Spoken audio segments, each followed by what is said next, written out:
Welcome to This Week in Coworking, where industry leaders get succinct, actionable insights. Hey everybody, and welcome back to the This Week in Coworking podcast feed. Once again, I am your host, Hector Kolonas, and today I'm joined by the awesome Greg Miley. Greg, how are you? I'm great. Thank you very much. I'm great. It's a busy time in life.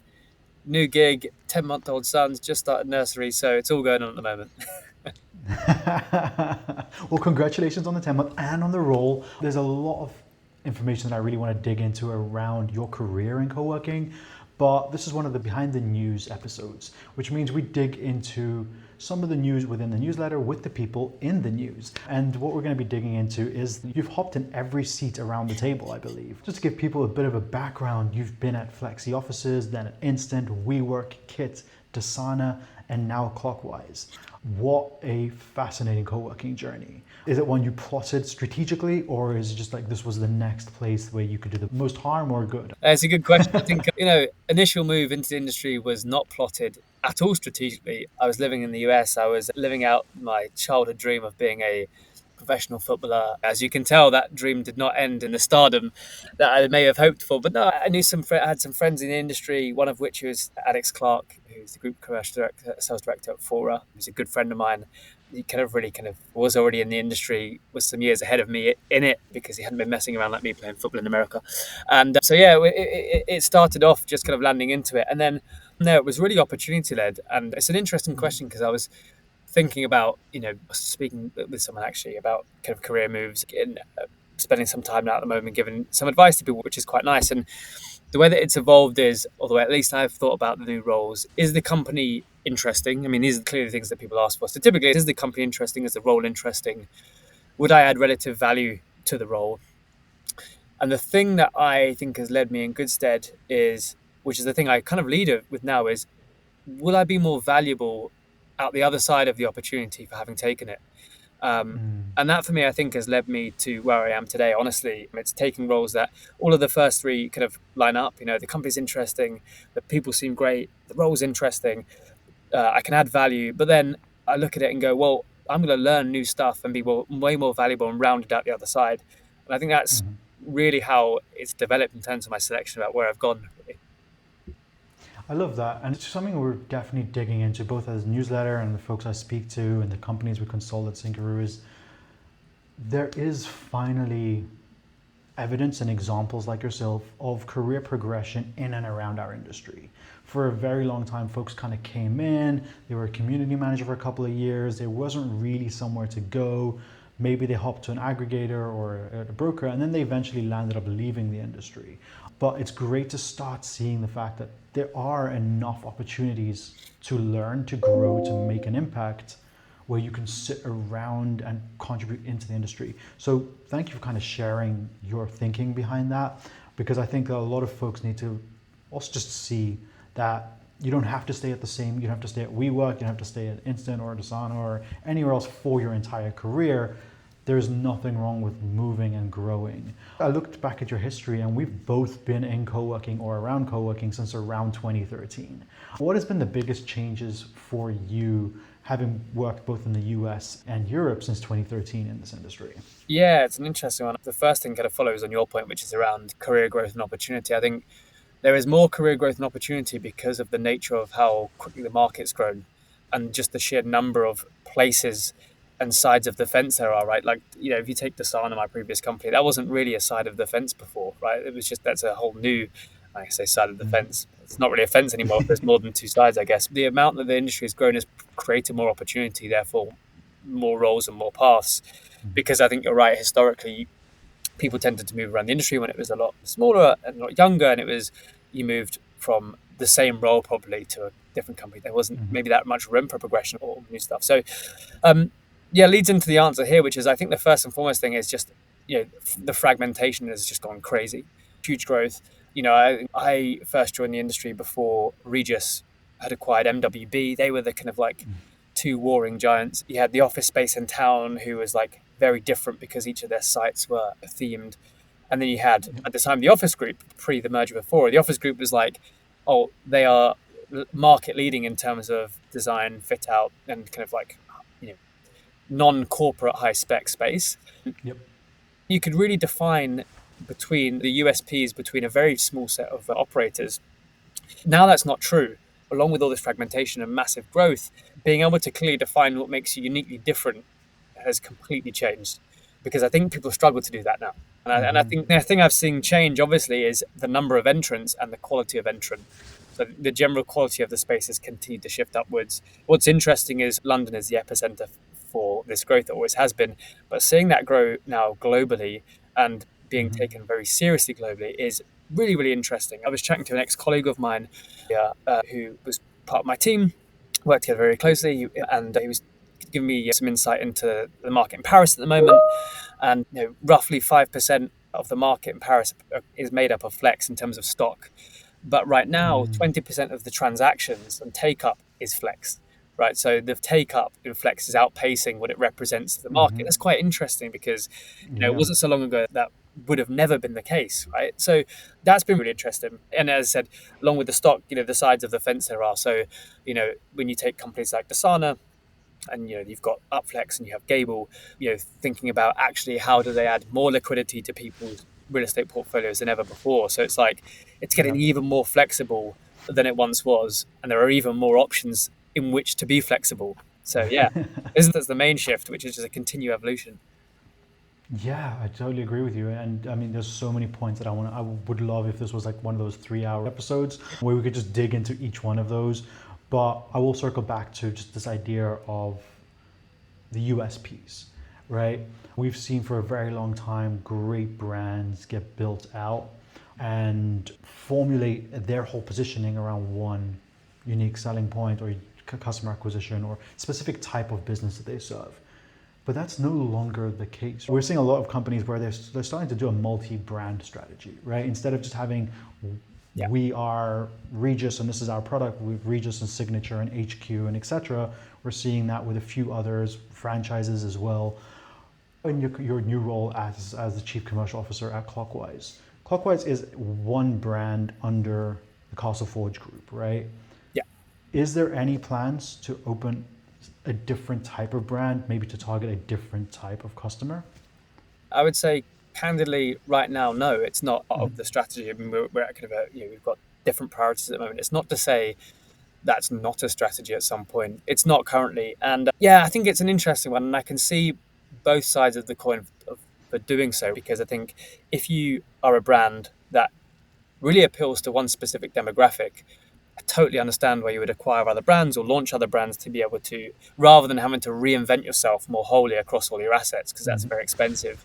A way to continue to pace up with the market is to acquire their brands, keep them as they are, and kind of, IWG have done in terms of all the brands that they've acquired. It's funny because you look at, you talk about USPs and you go, obviously I was at WeWork before, right? And I think the interesting thing about WeWork and the way that they would position themselves, or the way that at least I did when we were there, was the kind of the uniform experience that you get and the way that you feel when you walk into one building in London and you go to Dallas and you feel the same way, even though you've never been there before.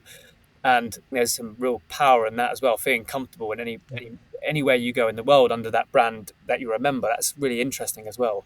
And I suppose, a company like WeWork as well would also say, well, they have maybe potentially an additional USP due to their scale, right? Who is that relevant for? Is that scale kind of the unique selling point of the scale and the kind of consistency and locations everywhere will appeal to a certain kind of customer, really a kind of customer who is going to use them all over the place. So if you're a big corporate enterprise, fantastic, because you can have, use one vendor for most of the markets that you're in, probably not all, is what my experience from Desana was that most enterprises had people in way more markets than IWG could cover. So making those kinds of platforms like Desana super valuable, because it allows you to actually deploy space everywhere where your people are. But in the main, if you're a WeWork customer, if you're a global partner of WeWork, the USP was you've got the kind of consistency and experience and quality of space, and you can deploy that everywhere very easily under one MSA. So it's again, I understand both sides of the fence. Clockwise, there's no plans to shift that Clockwise just yet, but it's an interesting debate. Yeah, definitely. I mean, I definitely like to throw curveballs, so appreciate you handling that like a champ. But going back to kind of, the almost over a decade in the industry. What is the one thing other than the pandemic that you didn't see coming? What caught you by surprise? That's an interesting one. I think corporate adoption of flexible workspace at the pace it has been adopted, and you can see why it's happened, but the pace at which that happened, I think, and this is not a podcast about WeWork at all, but it's just relevant because it's where I witnessed that growth. And if we're being probably the reason that corporate enterprise at scale take flex so seriously, right? And because they had the space to fill floors that people could, rather than commit to 20-year lease in some markets that were still commanding 20 leases, you could walk into a fitted floor and actually that was more valuable than maybe a cost saving at a certain period of time. Yep. So yeah, I think the rapid rate, and I suppose it's that thing where it only takes, it's like the domino effect. An institutional bank starts using flex at scale, and there's a bit of a snowball effect. So it's not to say I didn't see it coming. I didn't see it was going to grow that quickly, but it did. And I think it was really commonplace to see people taking entire floors, multiple floors. BP with Fora or Tog at the time took an entire building, and that happened multiple times. So I think, when I first entered the industry, if you did a 12-person deal as a broker, you'd absolutely build it. The average deal size absolutely rocket up. Doing an entire building on a flex basis. The kinds of fees if you're a broker representing that kind of deal are astronomical. I suppose that's the other thing that's growing. The you can be earning on flex have grown just because of deal size. One of the things that caught me, not by surprise, it had to happen, but once again, the speed at which it happened, is the shift from this is a cost saving to this is a premium service. Right, shifting from we're going to join a co-working space because it's going to be cheaper than an office to, now we're not only having stuff on our balance sheet that's a liability, but also we're going to pay extra because they're going to do the things we don't want to do: toilets, stocking the fridges, whatever it is, managing electricians, all that stuff, that the benefits of that fully managed. And it's just fascinating to see how that has shifted. So I'm going to spin this back to you, given that you've sat in pretty much every seat around the table. We're all sitting around the table, we're all technically trying to get to the same vision, right? Get more utilization, grow the pie for everyone, and make this become the way people work. But there is a lot of misunderstanding between the seats, whether it's, brokers, aggregators, tech companies, prop tech companies, broker devs, sales, strategy people, and CCOs and execs, right? What do you wish that everyone around the table understood or at least discussed more? Yeah, it's a great question. You see multiple examples where this comes to light as well, which is, I'm assuming, hence your question, right? And I think I would like to see a more concerted effort for people to understand the various sides of the table or the other seats at the table, because I think a lot of people have a surface level understanding. And I totally get, you can't really understand the inner workings unless you're in it day to day, right? And but I think there are a lot of, if we take brokers, it's the easy one, right? A lot of brokers and the operators as well, right? There's a lot of brokers who have never been on the operator side. I've never had to operate a business and never understood the complexities of how it all comes to pass and how it all works. And there are assumptions as to how things are done. And therefore that can lead to frustration when it comes to inflexibility on, let's say, pricing. I think that's the main one. If a really obvious example, why can't you do this discount because this person's doing it, right? That's a really, why can't you, and this is not a picking on brokers thing because I've been a broker, right? But it's like, why can't you continually pay me a fee of 10% of the yearly revenue for me bringing them to you, But if you really got under the skin of how flexible workspace works, to continue to be in business, do that and you could go out of business unless you're giving tons and tons of funding.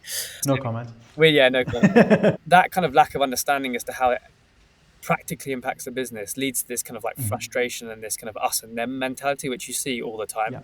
I think there are really easy and simple ways for that to be resolved. It takes some intention and time. It would take to say, even if you took something as simple as you're going to second and understand that business as part of becoming an advisor within the industry. There's the other thing that is an issue is the barrier to entry to being an advisor in this industry is basically zero. Actually, it's buy a valve license, right? And what those guys have created is fantastic, right? It absolutely is needed for the market, 100%. What it does mean is that anyone with, you see all the time, I spent 3 months at a brokerage, I can go and do this myself with a bit of hustle. When you see that play out, you have a lot of people hustling for the same business in the same market. Let's call it London because we know that that's true. And I think Then what happens actually as a consequence of having loads of people vying for the same customer base? How do I prove my value more than the others? Well, I get you the best price. Yeah. And then you're in the Yeah. territory where you're Race to the bottom. race to the Yeah. bottom. I think, I know we're kind of slight tangent here, but talking about incentive misalignment, right? Yes. So we can all agree across the industry. I don't think there's any person in this industry that would say the incentives for honoring flexible workspace commissions are aligned to the right behaviors. They're absolutely not. Correct. The broker or agent, whoever it is, even if you're a good one, you just naturally, and I've done it, you side with the person you're representing on the search. At the end of that, what happens is the person that you place them with pays you a fee and beaten down on price. And you won't have considered the kind of like, you won't be an equal partner considered, you'll be the person that's been the person for the most part. It's true. And there'll be people who ask that, but it's just true. Undeniable. And again, there are amazing people out there who represent clients just to say that. It's just misaligned, right? So the person at the end of the day is that you're really representing most, which is totally fine, by the way, on this search, isn't the one paying you the fee, right? In the first world. So I think understanding, again, this comes back to that misalignment of the side. It's like calling and understanding that actually principally that's broken. But even though that's not changing, it's an industry-wide thing. It's not going to change. How do we act and operate to make it more appropriate, right? I think that takes consideration, and it's intentional, and it takes consideration to do that. And then flip side, right? So it's, workspace operators understanding the way that brokers work and individual brokers. Every firm's different. You have individual brokers, you have smaller niche firms, you have people who actually don't do much business development, but they manage retained customers, and there's a different approach. So I think both sides just intentionally understanding a bit more about each other and the inner workings of their specific firms and their side of the fence of it would be helpful to see, because it would remove a lot of friction points. Again, that's at least my belief. No, I completely agree with you, and it's a really interesting emerging underswell that is essentially pulling back a lot of the progress that we could all be making. And I agree that we'll have to be around a table more often and have these open discussions around how do you actually make money? How do we actually grow and sustain and be able to hire these 30 amazing people that make the space work if we're giving, 100% commissions? It's happened once. Hopefully it'll never happen again. But I think that's a big part of it, right? But I also think another part of that is what you hitting it right on the head, right? The incentives do not line up.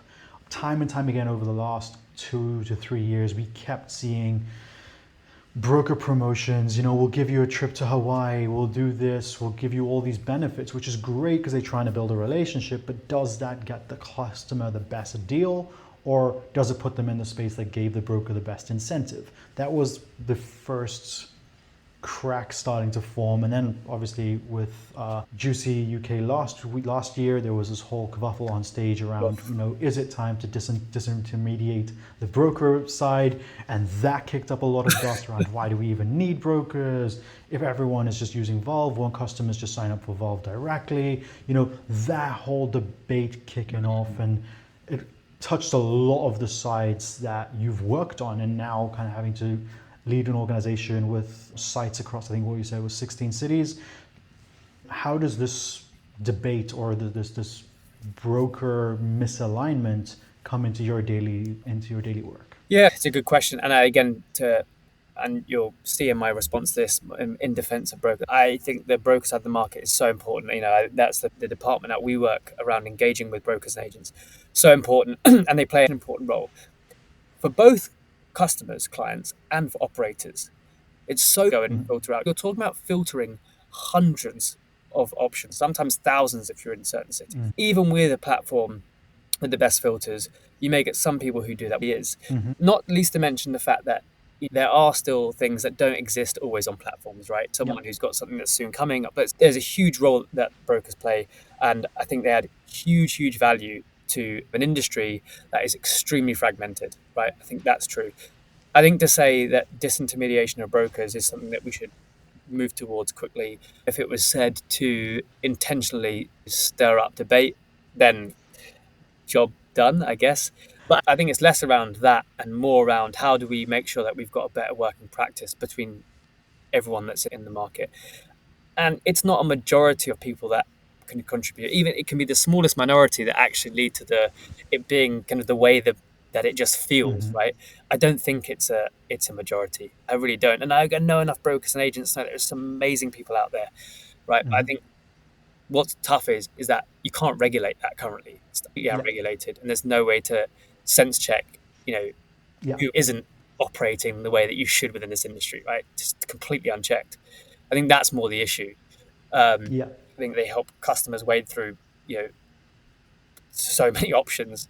They help operators who aren't spending or aren't able to compete, online in terms of the amount spent on Google, right, to be at the forefront of searches or be visible for searches in the first place. So I continue to say that they add great value, and I think it's a bit of a challenge at being unregulated, and it can be a mixed bag. But I think if the industry could work towards some form of better working practice in general that's adhered to, then that would be the resolution. Yeah. On the more technical side, I think it's also around kind of just standardization of products, standardization of kind of terminology. What is a studio here is not the same as a studio down the street. What is a 4-person meeting? We don't even have standards in our industry yet. Like, what is a premium offering? What is an economy offering? This hasn't been standardized yet. And we're only, 20 years in? So we've got some work to be done on our side as operators. But I also keep going back to the example of the travel agent, right? Yes, online travel agents came in, booking.com, all of that. A lot of people can book their EasyJet flights, or their Ryanair or their BA flights directly. But there's still a place for the travel agent, right? When you want that specialized trip, or you're going somewhere you don't know, or you just don't have the time, there is that need for someone who understands this industry better than you do. And so I think that's where the brokers, they're going to just change the way they work. And that's going to just make it a lot more efficient for everyone. And we'll kind of get away from this whole us versus them debate, right? Yeah, there is, and it doesn't need to be. And I think by varying degrees, that's true, depending on the operator and the market and all that kind of stuff. The smaller deals will start to be, it's easier to transact those, 2-person, 5-person. That doesn't necessarily always need someone in the mix unless it's really, really fragmented. But people being more focused on the stuff that's a bit more bespoke feels sensible. And I think that's very, so I think as AI becomes smarter, it will accelerate the way people are able to refine and search and procure, quite frankly.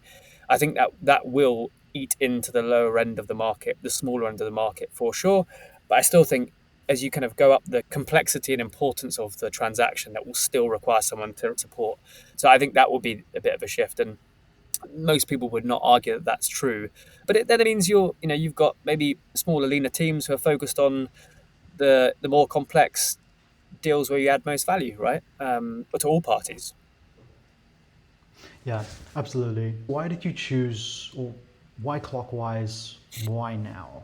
Well, what is it that you're being brought in to do? Yeah, it's a good question. A question that I've been asked a lot actually just since joining, and and I think that as I said before at the start, I wasn't looking for a new role. Again, I'm very, very fortunate. I'm a touch wood that this remains true of my career. I've never left anywhere because I've had to. I've always been approached for something that's new and progressive.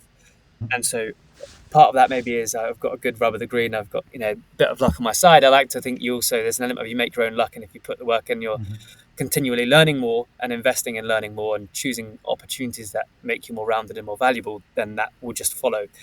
We'll see if it holds true throughout maybe we'll speak again in a year's time, or 2 years time, 5 years time, and see how that tracks. But look, I think I've not been on the workspace side since WeWork. Well, I guess Kit's managed, so it's a different game. But on the, let's say, more traditional workspace operator side, in my experience, I've been in multiple different markets, led sales, marketing, business development, more wholly revenue lines, business strategy. And it just felt like an opportunity to join a business where I could deploy all of that in a part of the industry that I know very well and very passionate about. And then you've got central versus local structure to work out. So you've got these foundational things to work out, location level, asset level. I find it really is fascinating, honestly. So I just thought the challenge sounded great and the opportunity sounded great. Smart people, really, really smart people. The relationship with Castleforge is obviously fantastic.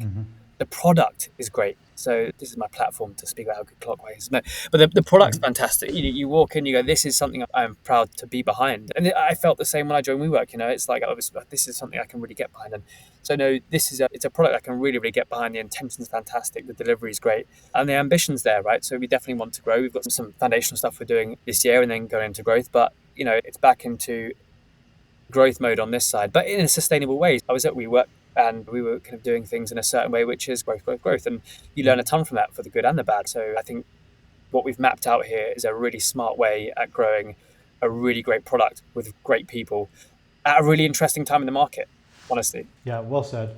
And I mean, you have set some pretty ambitious goals, not necessarily you yourself, but the team, the executive team at Clockwise has set some lofty goals. I think it was around 50 new locations. What can operators, brokers, and your members expect to see more or less of over the next 36 months? 3 to 6 months. Yeah, it's a good question. What's going to change in 3 to 6 months? I would say in 3 to 6 months, we are going to be focused, again, I think, foundationally on some of the things that allow us to build a platform to grow. So I don't think that will manifest in different ways if you're an existing member, potential member, a broker, etc. I'm personally going to be getting even closer to the specifics in every single market. So a lot of local folks should be seeing me personally. I'm not sure if that's exciting for people or not, but that is true. And yeah, I think what you'll notice is we're going to continue to ask ourselves, how do we continue to serve the people that we've set out to serve? And I say it that way because not how we're so different from everyone else, because I don't believe that's the thing to chase after, if I'm being really honest. And I think doing so is folly, just given how many people are in the market and how, Yeah. if you think about it, if you start to really try and be super different, you probably end up doing some weird and wonderful things. And so it's, how do we execute best on the things that we know best serve the people that we actually are trying to serve within our buildings? Got it. And I think that's just and that's not a one-time gig either, though. Like, Yeah. continually asking yourselves that, and maybe that comes from, part of that mindset for me comes from as well, coming from Desana, right? But different proposition. And with that product, are we serving the market that we've set out to serve? Are we listening to, the feedback that we're getting from them? Are we seeing market signals? And, being part of a venture-backed tech company, and I've been part of venture-backed companies since joining WeWork, Yep. you have to continue to ask yourselves that and be really critical about that, and be willing to move quickly when you've got conviction about the path. So, yeah, I think hopefully you'll see some really good decisive action about continuing to better ourselves and our offering to serve who we were out to serve, which is, I know, really not saying much, giving you much that's that tangible, but it's just the principle, the way I'm thinking about it, to be honest. I mean, it does make a lot of sense. From what I got from that, it's going to be iterative improvements, much like software, as opposed to buying a wave pool company, right? On that note, Greg, thank you very much for joining us. If folks want to reach out to you, what's the best place to find you online? Yeah, get me on LinkedIn. I'm happy to accept and chat. LinkedIn's probably the best, I would say. Yeah. Amazing. Well, thanks, Greg. Thanks for sharing so openly with us. And I look forward to catching up with you in another year just to see how that rub of the green is going. Sounds good. Thanks, Hector.